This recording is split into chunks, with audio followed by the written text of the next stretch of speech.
शंख चक्र गदा पद्म धारण किए हुए चतुर्भुज रूप में भगवान प्रकट हो गए।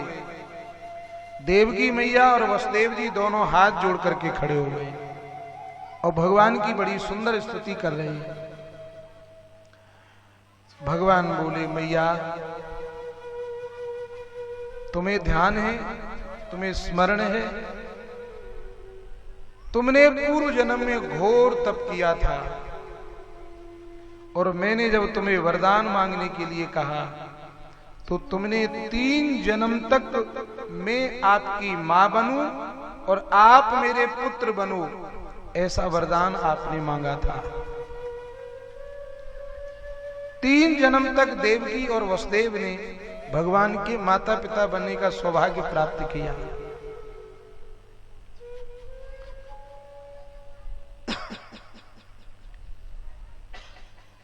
एक जन्म में कश्यप जी और अदिति मैया बने, तब भगवान वामन रूप लेकर प्रकट हुए।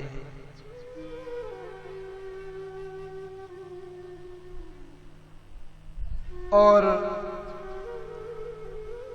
फिर देवकी और वसुदेव बनके, देवकी मैया और वसुदेव जब बनके आए तब भगवान बालकृष्ण बनके प्रकट हुए।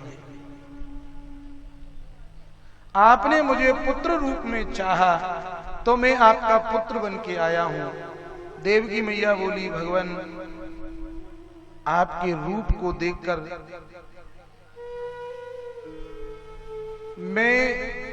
मेरे मन में कुछ प्रसन्नता हुई है, लेकिन देवकी मैया के मन में भय है, डरी हुई है। डर क्यों रही है कि कहीं मेरा भाई कंस ना आ जाए। भगवान तो समझ गए, घटघटवासी हैं, भगवान समझ गए कि देवकी मैया डरी हुई है। भगवान ने कहा, माताजी आपको डरने की जरूरत नहीं है, क्योंकि इस समय यदि कंस आ भी गया तो मेरे हाथ में सुदर्शन चक्र है। लेकिन जैसे मैंने आपको वरदान दिया है उसी प्रकार मैंने देव नंद बाबा और यशोदा मैया को भी वरदान दिया है। पहले मैं उन्हें पुत्र सुख देकर 11 वर्ष के बाद मैं फिर लौट करके आऊंगा, तब मैं कंस का वध करूंगा। इसलिए अभी मैं आपके देखते ही देखते बभूव प्राकृत शिशु, एक छोटा सा बालक बन जाऊंगा। बस आपको मुझे गोकुल पहुंचा के आना है। वसुदेव जी बोले, भगवान हम आपको गोकुल कैसे पहुंचा के आ सकते हैं? क्यों? हमारे हाथ में हथकड़ी, पैरों में बेड़ी और हर दिशा में 7 दरवाजे हैं। एक एक दरवाजे पर 100 पहरेदार, जाने कितने ताले लटके चारों तरफ। तो भगवान बोले, बाबा यही जीव की सबसे बड़ी भूल है।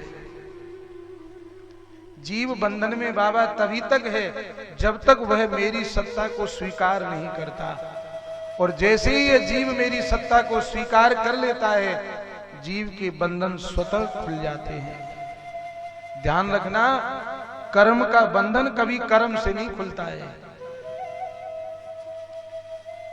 कितना भी अच्छा कर्म कर लेना, यदि बंधन कर्म का है तो कर्म का बंधन कर्म से नहीं खुलेगा।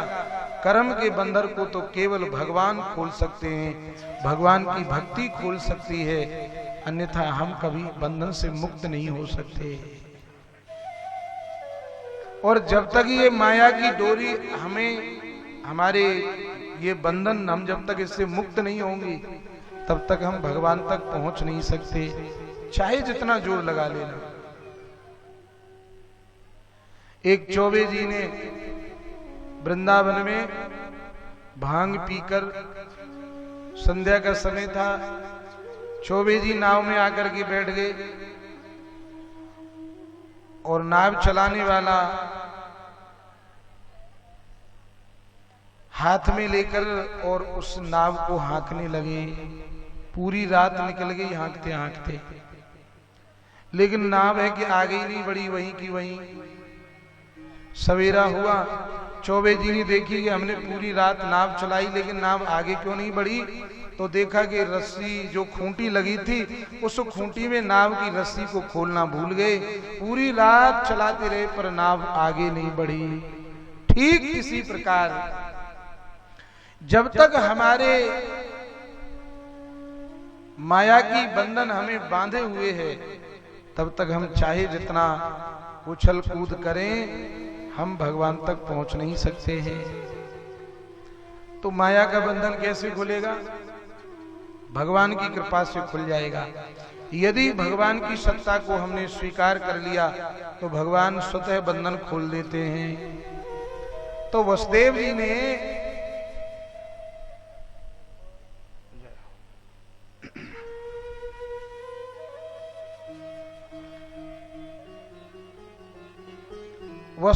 ने भगवान को सूप में सुला लिया। सूप होता है ना, सूपड़ा, उसमें वसुदेव जी ने भगवान को सुला दिया। और एक संत का बड़ा सुंदर भाव है कि वसुदेव जी ने भगवान को सूप में सुलाया। इसका भी भाव बड़ा सुंदर है कि सूप और छलनी, ये दो हम देखते हैं घर में, सबके घर में होते हैं लगभग, और इन दोनों का अलग अलग स्वभाव है। कबीरदास जी कहते हैं, साधो ऐसा चाहिए जैसा सूप सुभाई, साधो ऐसा चाहिए जैसा सूप सुभाई, साधो ऐसा चाहिए जैसे सूप सुभाई, साधु ऐसा चाहिए जैसा सूप सुभाई। ओ सारी सारी को कही सके धोता दे उड़ा, ओ सारे सारे को सह सके धोता दे उड़ा,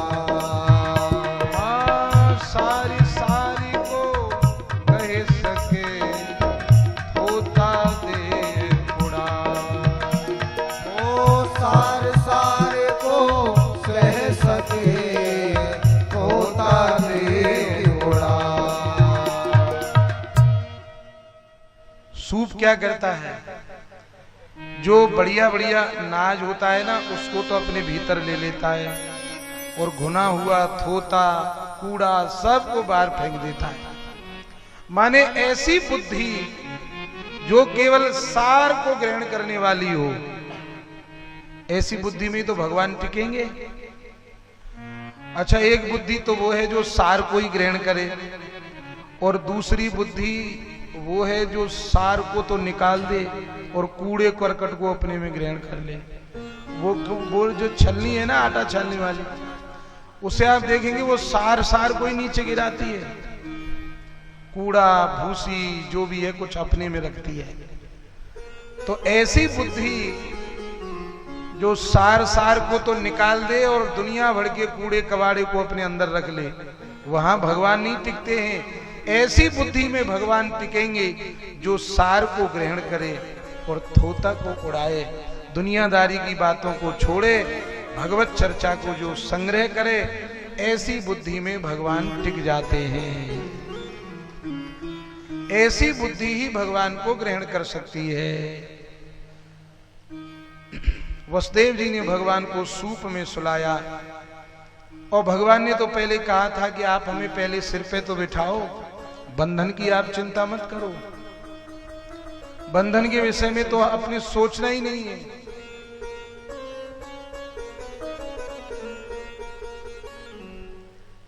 और जैसे ही वसुदेव जी ने भगवान को अपने सिर पर रखा तो ब्रजवासी कहते हैं कि सोए गए या के पहरे वारे,